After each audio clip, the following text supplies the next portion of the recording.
할렐루야, 반갑습니다. 6월 27일 화요일 아침 묵상 시간입니다. 오늘 함께 보실 말씀은 로마서 15장 14절부터 21절까지의 말씀입니다. 우리 함께 보도록 하겠습니다.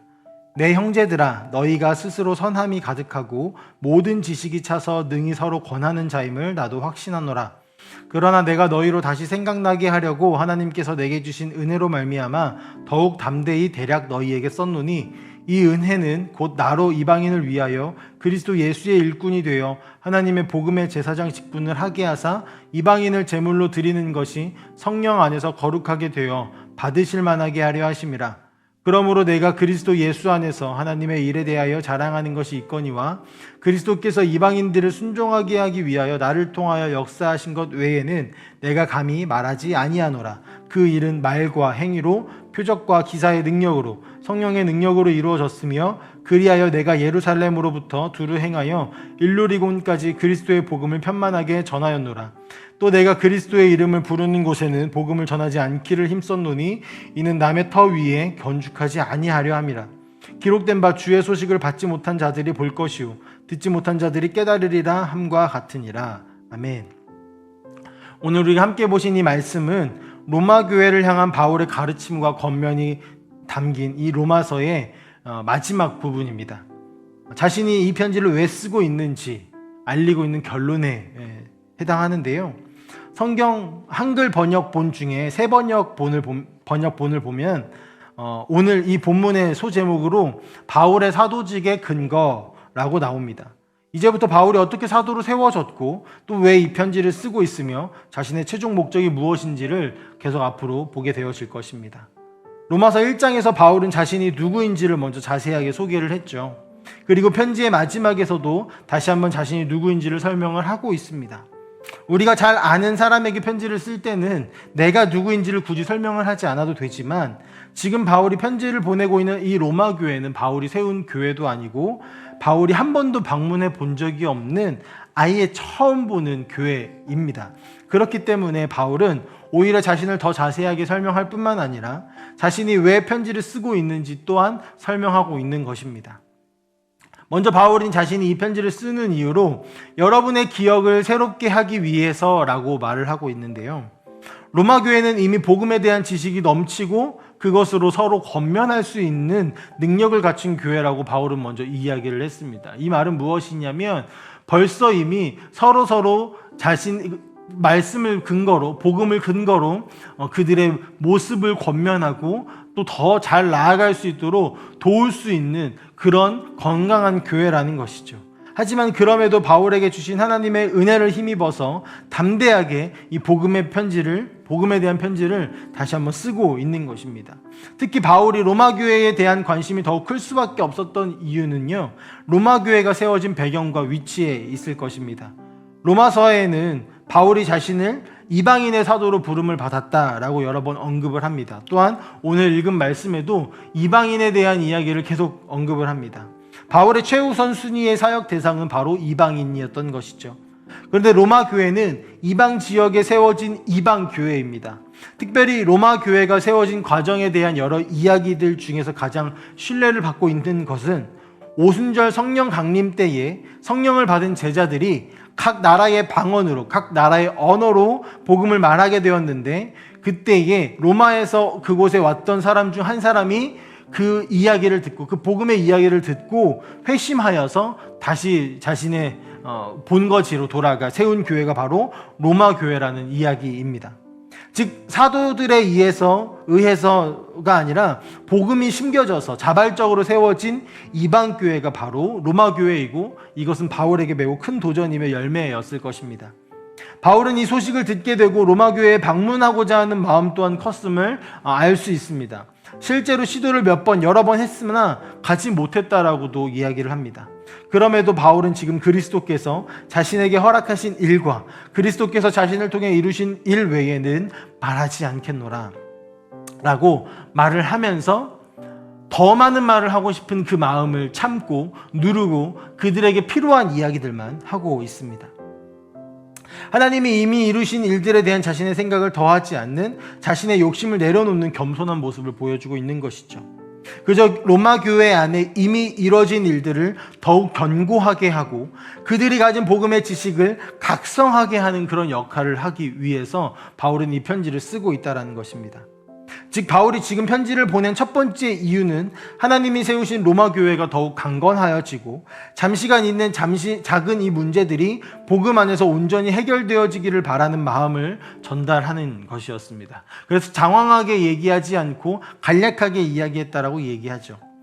또한 바울이 로마 교회에 편지를 쓰고 있는 이 두 번째 이유는요, 자신에게 주신 사명, 즉 이방인들에게 복음이 전해지는 일을 위해서라고 알 수 있습니다. 로마에는 하나님의 은혜로 복음이 들어갔고 로마 교회가 세워졌죠. 하지만 여전히 복음이 전해지지 않은 수많은 곳이 있습니다. 예수님께서 말씀하시고 명령하셨던 것처럼 땅 끝까지 내 증인이 되라 라고 하신 그 일이 이루어져야 할 것입니다. 그리고 그 당시 그리스도인들이 생각했던 땅 끝은 지금의 스페인 지역인데요. 그래서 바울은 로마를 넘어서 스페인 지역으로 복음을 전하기 위하여 가기 위해서 준비하고 있습니다. 하지만 선교는 혼자 할 수 없습니다. 전쟁에서 가장 중요한 것이 복음이듯이 선교에서도 마찬가지이죠. 우리는 이것을 동역이라는 말로 대신하곤 합니다. 기도로 동역하는 것은 당연할 것이고 의식주의 문제 또한 중요해집니다. 이미 예루살렘 교회를 통해서 파송을 받은 바울이지만 예루살렘 교회와 스페인 지역은 매우 멀었기 때문에 적실하게 동역하기가 쉽지 않았습니다. 특히 물질로 말이죠. 그렇기 때문에 바울은 전략적으로 자신이 가고자 하는 지역에서 가장 가까웠던 이 로마 교회에 자신의 동역자가 되어주기를 요청하는 편지를 쓰고 있는 것입니다. 그래서 우리가 앞으로 오늘 이후로 계속 보게 되어질 마지막까지 보게 될 이 로마서의 마지막 부분은 이런 이야기로 구성되어져 있습니다. 그렇다면 우리가 오늘 이 말씀을 통해서 무엇을 보고 생각해야 할까요? 먼저 우리는 바울이 이미 세워진 로마 교회가 계속해서 복음이 선명해지기를 바라며 편지를 썼던 것처럼 우리 또한 복음에 대한 이해와 지식이 적지 않다고 여겨질지라도 계속해서 복음이 선명해질 수 있도록 애쓰고 힘써야 한다는 것을 볼 수 있습니다. 바울이 굳이 그 이야기를 씀으로써 로마 교회가 건강한 로마 교회가 더욱 건강해진 것처럼 우리는 복음을 계속 끊임없이 알아가야 합니다. 더 나아가 바울이 한 번도 방문해 본 적이 없는 로마 교회에 선교의 여정을 도와주기를 구했던 것을 기억하기를 소망합니다. 바울이 로마 교회에 담대히 도움을 요청할 수 있었던 이유는 그에게는 교회가 나눠지지 않았기 때문입니다.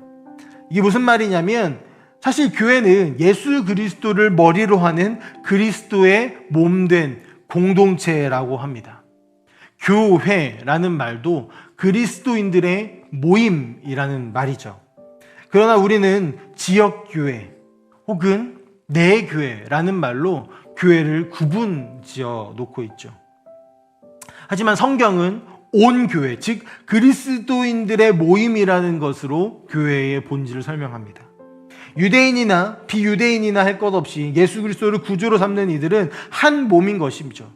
바울은 자신과 한 몸이고 예루살렘 교회와 한 몸이고 또 아직 복음을 듣지는 못했지만 복음을 듣고 돌아오게 되어질 스페인 지역과 그곳을 넘어선 땅끝까지에 퍼져 있는 예비 그리스도인들과 한 몸임을 강조하고 있습니다. 그렇기 때문에 바울은 적극적으로 담대하게 우리의 복음 사역에 함께 동참해달라고 요청하는 것입니다. 우리는 흔히 너의 사역, 나의 사역을 나누고 우리 교회와 다른 교회를 나누면서 생각할 때가 있지만 하나님은 검단에 있는 함께하는 교회도, 양재에 있는 온누리 교회도, 또 어디에 있을까요? 성남에 있는 분당에 있는 분당 우리 교회도 다 동일한 그리스도의 몸된 교회로 바라보고 계신 것입니다. 마찬가지로 이 한국에 있는 교회들뿐만 아니라 타문화권을 넘어서는 언어가 다르고 문화가 다른 그곳에 있는 교회들도 우리와 하나가 되어진 몸된 교회인 것입니다. 우리는 이들을 모두 이것을 모두 생각을 하고 내 주변에 있는 이들을 영혼으로 생각하듯이 타문화권에 있는 이들도 영혼으로 생각해야 되는 것이 교회가 가져야 될 위치이고 자세이고 우리가 가져야 할 마음입니다. 로마 교회에는 복음의 지식이 있었습니다. 그것으로 서로를 건면할 수 있을 정도로 건강한 교회였습니다. 그러나 바울이 쓴 편지를 통해 이 지역을 넘어 온 교회로 복음적인 시선이 넘어갔을 것입니다. 확장이 일어난 것이죠. 우리도 마찬가지로 바울이 당당하게 동역을 요청했던 것과 수많은 교회들의 기도와 물질의 동역으로 끝까지 바울이 복음을 전할 수 있었던 모든 순간들을 기억하면서 우리 함께하는 교회도 우리 교회 주의가 아니라 그리스도의 몸된 교회임을 기억하며 지금도 어디선가 복음을 전하고 있을 이들을 위하여 함께 기도로 동역하는 그런 교회가 되어지기를 간절히 소망합니다. 또한 우리가 가지고 있는 이 복음에 대한 이해가 완벽하다라는 혹은 충분하다라는 그런 생각을 벗어버리고 계속해서 말씀이 추구하고 말씀이 가르쳐 주시는 예수 그리스도를 닮아가는 그 길로 우리가 나아가는, 그래서 조금씩 더 성장해 나가는 우리 함께하는 교회가 되었으면 좋겠습니다. 함께 기도하겠습니다. 사랑의 하나님 아버지, 감사합니다. 하나님, 복음에 대한 이야기들을 아버지 로마서를 통해서 계속 듣습니다. 하나님, 모든 성경의 66권 중에서 복음이 잘 정리되어져 있는 책이 로마서라고 할 만큼 아버지 바울이 정말 복음을 정말 일목요연하게 잘 정리해 주었습니다. 하나님, 이 편지를 받은 로마 교회는 아버지 얼마나 더 큰 확장이 있었을까요? 특별히 아버지 하나님, 바울이 결국에는 이 로마 교회를 딛고 아버지 땅끝까지 복음을 전하고자 하는 그 마음이 아버지 로마 교회에게 전달되어졌던 것처럼 아버지 우리도 하나님의 복음이 확장되어지는 일에 아버지 하나님, 우리 교회가 아니라 온 교회라는 개념, 아버지 하나님, 모든 교회가 하나가 되어져서 하나님의 나라가 확장되어지는 그 일에 아버지 우리가 헌신하고 아버지 힘쓰고 애쓸 수 있도록 주여 허락하여 주시옵소서. 그것의 시작이 복음을 아는 것이고, 그것의 시작이 복음을 더 깊이 깨닫는 것이고, 그것의 시작이 아버지 하나님, 우리가 하나가 되어지는 것이고, 서로 사랑하는 것이고, 기도하고 말씀으로 나아가는 것인 줄 믿습니다. 아버지, 오늘 이 아침에 우리 함께하는 교회 모든 성도님들이, 그리고 이 말씀 묵상을 듣고 계시는 모든 분들이 하나님의 말씀 안에 다시 사로잡힐 수 있도록 주여 인도하여 주시옵소서. 감사드리며 살아계신 예수님의 이름으로 기도합니다.